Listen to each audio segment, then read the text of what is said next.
আমার আজকের নিবেদন কবি সুকান্ত ভট্টাচার্যের প্রিয়তম আশু। সীমান্তে আজ আমি প্রহরী, অনেক রক্তাক্ত পথ অতিক্রম করে আজ এখানে এসে থমকে দাঁড়িয়েছি স্বদেশের সীমানায়। ধূসর তিউনিসিয়া থেকে স্নিগ্ধ ইতালি থেকে ছুটে গেছি বিপ্লবী ফ্রান্সে, নক্ষত্র নিয়ন্ত্রিত নিয়তির মতো দুর্নিবার অপরাহত রাইফেল হাতে ফ্রান্স থেকে প্রতিবেশী বার্মাতেও। আজ দেহে আমার সৈনিকের করা পোশাক, হাতে এখনো দুর্জয় রাইফেল, রক্তে রক্তে তরঙ্গিত জয়ের আর শক্তির দুর্বহ দম্ভ। আজ এখন সীমান্তের প্রহরী আমি। আজ নীল আকাশ আমাকে পাঠিয়েছে নিমন্ত্রণ, স্বদেশের হাওয়া বয়ে এনেছে অনুরোধ, চোখের সামনে খুলে ধরেছে সবুজ চিঠি। কিছুতেই বুঝি না কি করে এড়াবো তাকে,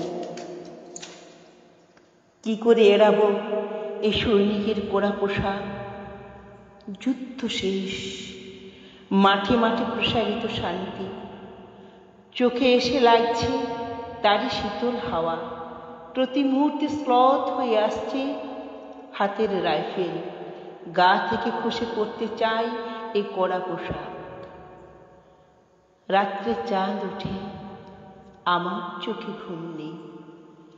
তোমাকে ভেবেছি কতদিন, কত শত্রুর পদক্ষেপ শোনার প্রতীক্ষার অবসরে, কত গোলা ফাটার মুহূর্তে, কতবার অবাধ্য হয়েছে মন যুদ্ধ জয়ের ফাঁকে ফাঁকে, কতবার হৃদয়ে জ্বলেছে অনুশোচনার অঙ্গারে তোমার আর আমার ভাবনায়।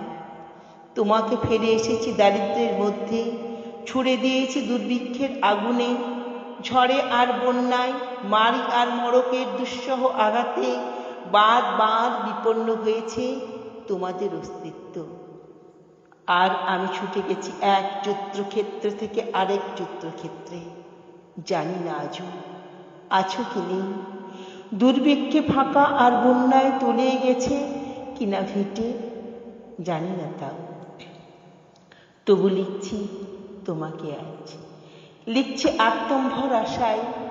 ঘরে ফেরার সময় এসে গেছে জানি, আমার জন্য কেউ প্রতীক্ষা করে নেই।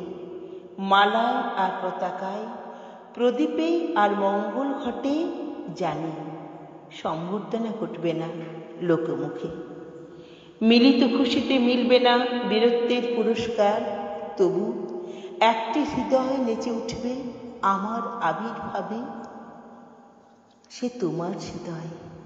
যুদ্ধ চায় না আর, যুদ্ধ তো থেমে গেছে, পদার্পণ করতে চায় না মন ইন্দোনেশিয়ার।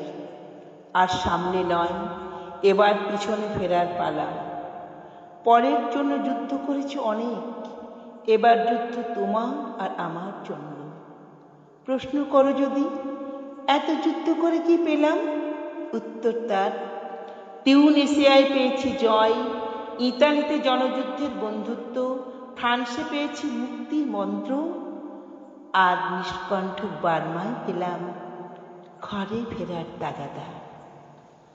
আমি সেই বাতিওলা যে সন্ধ্যায় রাজপথে বাতি জ্বালিয়ে ফেরে, অথচ নিজের ঘরে নেই যার বাতি জ্বালার সামর্থ্য। নিজের ঘরেই জমে থাকে দুঃসহ অন্ধকার। নমস্কার। কবিতাটি ভালো লাগলে লাইক করবেন এবং কেমন লাগলো তা কমেন্টে লিখে জানাবেন। আবার এরকম কবিতা শোনার জন্য চ্যানেলটিকে অবশ্যই সাবস্ক্রাইব করবেন।